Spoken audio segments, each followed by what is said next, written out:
नमस्कार. संत महात्म्यांमधील एक थोर संत म्हणजे संत एकनाथ, ज्यांना परब्रह्म किंवा शांतीब्रह्म म्हणतात. नमस्कार सर्वांना. श्री स्वामी समर्थ. तर आजचा माझा स्वामींचा जप लिहून झाला. तर आज जाणूयात नाथषष्ठीचे महत्त्व. तर तुमच्यापैकी कोणी पैठणची वारी केली आहे का? कमेंटमध्ये जरूर सांगा. तर नाथषष्ठी म्हणजे काय, कुठे, कशी साजरी होते, हे आपल्या समाजातील प्रत्येक व्यक्तीने त्याबद्दल जाणून घेतलेच पाहिजे. कारण आपल्याला ज्या ज्ञानेश्वर महाराजांची आळंदी अज्ञात आहे, ती स्वतः ज्ञानेश्वर माऊलींनी नाथांना दाखवलेल्या स्वप्नांमुळे. त्याच एकनाथ महाराजांनी स्वप्नातील दृष्टांतामुळे आळंदीला येऊन इंद्रायणी काठी स्वच्छता करून आपल्या ज्ञानोबारायांची समाधी शोधली, जीर्णोद्धार केला, तेथे पूजा आरत्या सुरू केल्या. तर जाणूयात नाथषष्ठीचे महत्त्व. संत एकनाथांनी अंधश्रद्धेला झुगारून दिले, त्यांनी डोळस श्रद्धेला महत्त्व दिले. संत एकनाथ म्हणतात, जिता जीवा करुणी वध, दगडा दाविती नैवेद्य. जिवंत माणसाला खाऊ घालायचे नाही आणि दगडाला नैवेद्य दाखवायचा. आपले आई वडील जिवंत असताना त्यांना विचारायचे नाही व ते मेल्यावर त्यांचे श्राद्ध खाऊ घालायचे. नाथषष्ठी, फाल्गुन कृष्ण षष्ठी. दातृत्व हा व्यक्तीच्या मानसिक विकासाच्या दृष्टीने व सामाजिक हिताच्या दृष्टीने आवश्यक असा संस्कार आहे. कौटुंबिक निकोपतेबरोबर सामाजिक निकोपता हाही एक महत्त्वाचा भाग असल्याने उत्सवांची सुरुवात झाली आहे. सर्वांनी एकत्र येऊन साजरे होणारे आपले उत्सवही महत्त्वाचे ठरतात. नाथषष्ठी या नावाने पैठण येथे साजरा होणारा महोत्सव एकनाथ महाराजांनी आपल्या गुरूंच्या पुण्यतिथीनिमित्त सुरू केला होता. फाल्गुन वद्य षष्ठी या तिथीचे नाथांच्या आयुष्यात फार महत्त्वाचे आणि वेगळे स्थान आहे. सद्गुरू जनार्दन स्वामींचा अनुग्रह, दत्तात्रेयांचे दर्शन, जनार्दन स्वामींचे महानिर्वाण या सर्व अत्यंत महत्त्वाच्या घटना नाथांच्या आयुष्यात फाल्गुन वद्य षष्ठी या दिवशी घडल्या. नाथांनी आपल्या जलसमाधीसाठी देखील हाच दिवस निवडला. त्यामुळे या दिवसाचे महत्त्व अधिकच वाढले आणि नाथषष्ठी महोत्सव मोठ्या प्रमाणावर साजरा होऊ लागला.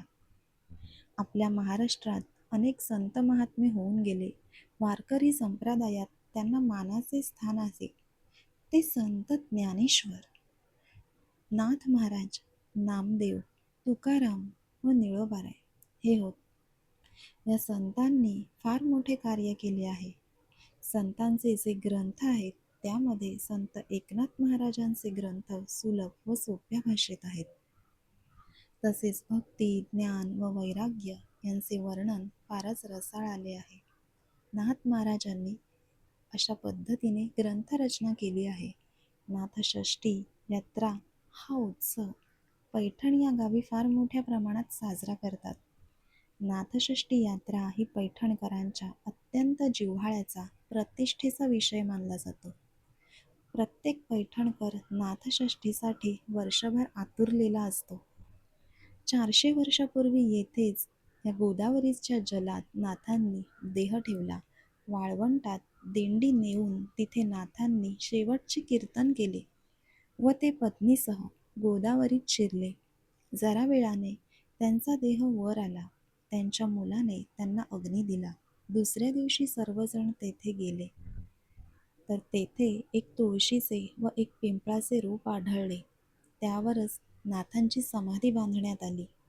सध्या या षष्ठीपूर्वीच्या द्वितीयेला म्हणजेच ज्या दिवशी तुकाराम बीज असते त्या तुकाराम बीजेला नाथांच्या घरातील रांजण आजही भरतात. नाथांच्या वेळी श्रीखंड्याच्या रूपात स्वतः भगवान श्रीकृष्ण हा रांजण रोज भरत असत. फाल्गुन वद्य द्वितीयेला तो धुवून पुसून कोरडा करतात. नंतर त्याची पूजा करून तो भरतात. कोणीही त्यात गोदावरीचे पाणी टाकलेले चालते. चतुर्थीच्या दिवशी तो भरला जातो. षष्ठीच्या दिवशी मोठ्या उत्साहात सकाळी नाथांच्या वाड्यातून दिंडी निघते. ती वाळवंटात जाते. तेथे भजन, भारुडे वगैरे कार्यक्रम करतात. सप्तमीला रात्री नाथांचा छबिना वाड्यातून निघतो. त्यात नाथांच्या पादुका असतात. संपूर्ण गावातून छबिना मिरवून तो गंगेवर भेटण्यासाठी नेतात. सकाळी वाड्यात परत आणतात. अष्टमीला सायंकाळी 5 वाजता नाथांच्या वाड्यातून दिंडी निघते. ती समाधीकडे जाते.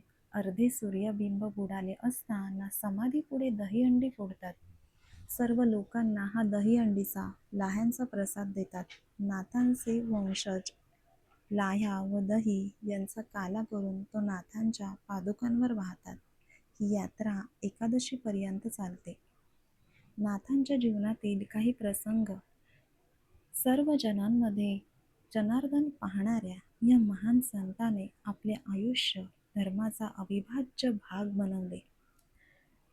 दृष्टीत समता, अंतःकरणात ममता आणि सर्व जीवांविषयी जिव्हाळा, समानता या वृत्तीने जीवन घालवले.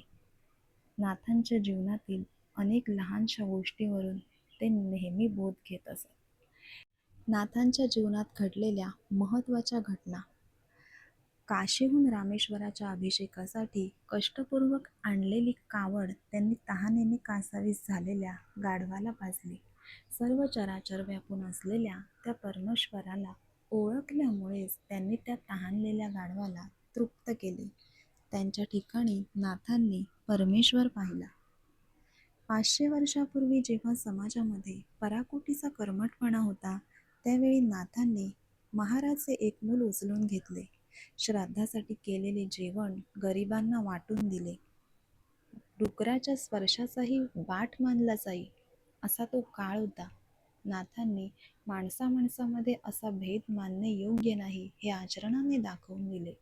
सर्वाभूती परमेश्वर पाहणाऱ्या त्या थोर संताला ही बंधने अडवू शकली नाही. सुफी मौलानाकडे जाताना चिखलाच्या एका डबक्यात गटांगळ्या खाणाऱ्या एक डुकराच्या पिल्लाला त्यांनी मायेच्या ममतेने उचलून घेतले. त्याचे आपल्या उपरण्याने अंग पुसले. त्याला कुत्र्यांपासून वाचविले. प्राणीमात्रांवर दया करणारे नाथ 108 वेळा त्यांच्या अंगावर थुंकणाऱ्या यवनावर न रागावता आंघोळ करतात. त्यांनी त्या यवनाचा राग न धरता उलट त्याच्यामुळे सत्कर्मच झाले असे मानले. यामुळे त्या यवनाचे हृदय परिवर्तन झाले. त्याने नाथांची माफी मागितली. असे नाथांचे वागणे पुण्यसंचयापेक्षा दृष्टांचे हृदय परिवर्तन करणारे व धर्मपालनाचे होते.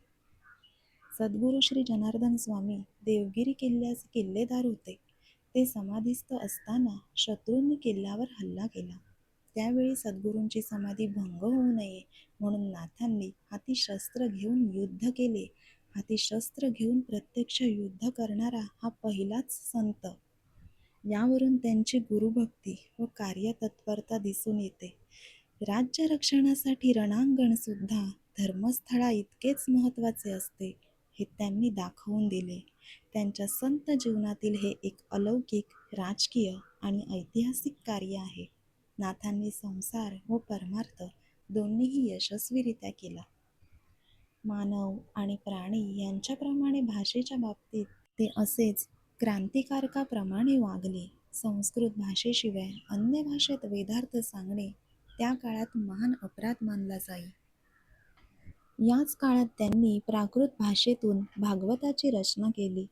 त्यांचा हा ग्रंथ भागीरथीमध्ये बुडवावयास नेणाऱ्या सनातन्यांजवळ संस्कृत भाषा देवाने केली व प्राकृत भाषा काही चोरांपासून झाली असा खडा सवाल त्यांनी केला. सुगंधी फुले उमलल्यावर त्याचा सुगंध जसा सगळीकडे पसरतो त्याप्रमाणे नाथांची बुद्धिमत्ता दरवळू लागली. पायाळू माणसाच्या डोळ्यात दिव्यांजन घालताच त्याला जमिनीत धन दिसू लागते. त्याप्रमाणे वेदशास्त्रांतील अवघड सिद्धांत नाथांनी सहज उलगडून सोप्या भाषेत मांडले. एकदा असा प्रसंग घडला की नाथांनी श्राद्धान्न हरिजनांना वाढले. त्यामुळे ब्राह्मण जेवायला घरी आले नाहीत. परंतु अशी अघटित घटना घडली की ब्राह्मणांऐवजी प्रत्यक्ष पितरच त्यांच्याकडे जेवायला आले. ब्राह्मणांनी जेव्हा स्वतः झरोक्यातून डोकावून पाहिले तेव्हा त्यांना प्रत्येकाला आपले गतपूर्वक श्राद्धांना आनंदाने जेवताना दिसले. अशा अनेक घटना नाथांच्या आयुष्यात घडल्या. नाथ हे प्रत्यक्ष भगवान विष्णूचाच जणू अवतार होते. त्यांनी अंत्यजाच्या उन्हात रडणाऱ्या पोराला कडेवर घेऊन त्यांच्या घरी पोहोचवले. चोरांचा सत्कार केला, वेश्येचा उद्धार केला, विरोधकांचा सत्कार केला. अशा अनेक गोष्टींमुळेच प्रत्यक्ष परमेश्वर त्यांच्या घरी श्रीखंड्या नावाने राबत होते. भगवान श्रीकृष्णांनी श्रीखंड्याच्या रूपात संत एकनाथांच्या घरी चंदन घासण्याचे काम केले. कावडीने गंगेचे पाणी भरले. अशा नाथांचा अधिकार मोठा होता. त्यांनी अत्यंत प्रभावी अशी ग्रंथसंपदा रचली. एकनाथी भागवत, रामायण, अभंग गाथा, चतुश्लोकी भागवत, रुक्मिणी स्वयंवर, आनंद लहरी, शुकाष्टक. ज्ञानेश्वर महाराजांचा त्यांना प्रत्यक्ष दृष्टांत झाला. अजान वृक्षाची मुळी माझ्या गळ्याला लागली आहे, ती काढ, असा दृष्टांत झाल्यावर नाथ महाराज आळंदीला गेले. तेथे समाधी विवरामध्ये जाऊन श्री ज्ञानेश्वर महाराजांचे दर्शन घेतले. त्याचप्रमाणे त्यांना लागलेली मुळी काढली. ज्ञानेश्वर महाराजांनी दृष्टांत देऊन नाथ महाराजांना ज्ञानेश्वरी शुद्ध करण्यास सांगितली. एकनाथ महाराजांनी ज्ञानेश्वरी ग्रंथ संशोधन करून त्यात शुद्धी केली. असे नाथ महाराजांनी पुष्कळ कार्य केले आहे. संतांच्या कार्याचा थांग लागत नाही हेच खरे. फाल्गुन वद्य षष्ठी रोजी रविवारी हजारो भक्तांच्या समवेत भजन करीत दिंडी समारंभाने गोदातीरी कीर्तन करून नाथांनी गंगा प्रवेश केला. षष्ठी तिथी नाथांच्या चरित्रामध्ये मुख्यतः अनेक मुख्य कार्यामध्ये दिसून येत असे. जनार्दन स्वामींची जन्मतिथी षष्ठी होय. षष्ठी तिथीलाच दत्तात्रेयांचा त्यांच्यावर अनुग्रह झाला. नाथांची जनार्दन स्वामींची भेट देखील षष्ठी तिथीलाच झाली. नाथांवर जनार्दन स्वामींनी अनुग्रह केला तो षष्ठी तिथीलाच. जनार्दन स्वामींचे व नाथांचे प्रयाण षष्ठी तिथीलाच म्हणजे नाथांची आठवण म्हणून नाथषष्ठी हा उत्सव साजरा केला जातो. आज आपण जी ज्ञानेश्वरी वाचतो तिची शुद्धता स्वतः ज्ञानेश्वर माऊलींच्या सांगण्यावरूनच नाथांनी केली आहे. भावार्थ रामायण देखील श्रीरामांच्या आज्ञेवरूनच रचले. आज एकादशीला पंढरीच्या वारीप्रमाणे नाथांच्या पैठणची वारी अनेक भाविक वारकरी मोठ्या भक्तिभावाने करतात. अशा या नाथांच्या वैविध्यपूर्ण कार्यातून आपल्याला ताकद मिळते. आज कितीतरी गोष्टी त्यांच्या चरित्रातून शिकायला मिळतात. ज्यांच्या घरी स्वतः पांडुरंग 12-12 वर्षे काम करत करत त्यांच्या घरी राबत होता, त्या महान संताचे जीवनचरित्र प्रत्येकाला आज माहितीच असावे. तर तुम्ही कोणी कोणी पैठणची वारी केली आहे किंवा दरवर्षी करता ते मला कमेंटमध्ये नक्की सांगा. तसेच आज हा व्हिडिओ शेअर करा.